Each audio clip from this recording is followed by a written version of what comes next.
I was reading this very interesting paper by Maxwell. It's the multiscale integration paper. This an active philosophy is all about externalism. So, you actually have these cognizing elements outside of where the brain is.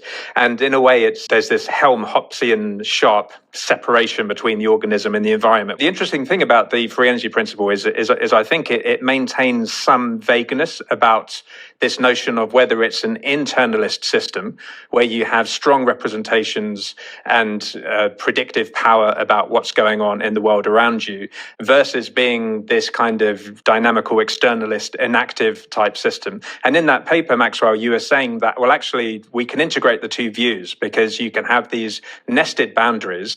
And as Professor Friston has said, human minds, the reason we have this temporal depth of planning and sophistication and representation building and so on is because we're at the top of the stack, but there's many, many layers below us where perhaps it is more of an active, externalized form of cognition. So we can kind of speak to both worlds. Put very simply, the free energy principle basically will accommodate both perspectives. It rests upon an externalist view of the universe as a random dynamical system, that just by equipping that system with a partition that separates something from everything else, then induces an internalist explanation for the way that thing makes sense of its universe.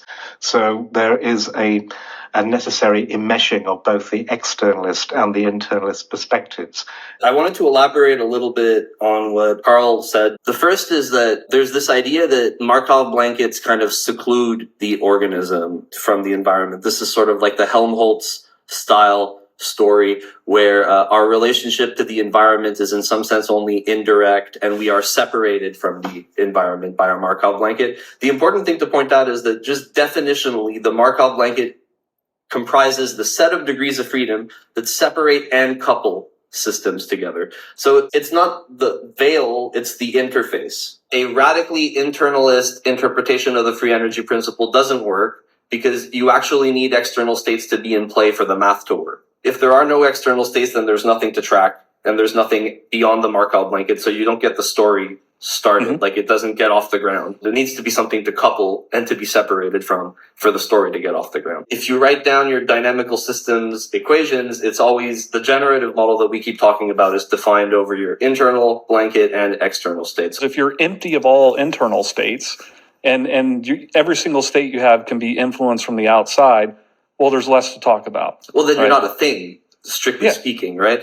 It's definitional to what it is to be a thing, to have this kind of interface between that thing and other things. Internal states, as you're pointing out, do play an asymmetric role. So the FEP says if you have this boundary, then the internal states are going to parameterize a belief about external states. So you do get this kind of internalist looking thing going as well. So there is, I think, a kind of reconciliation of internalism and externalism under the free energy principle. This is what the 2019 paper that you are referring to is about. It's called Multiscale Integration, and that's precisely the idea. The things that look separated at one scale can be integrated within, the auspices of an overarching structure at the scale above, and so on and so on and so on. We're separate as individuals, but we're coupled in this active inference community, and arguably there's an intentionality also at play there.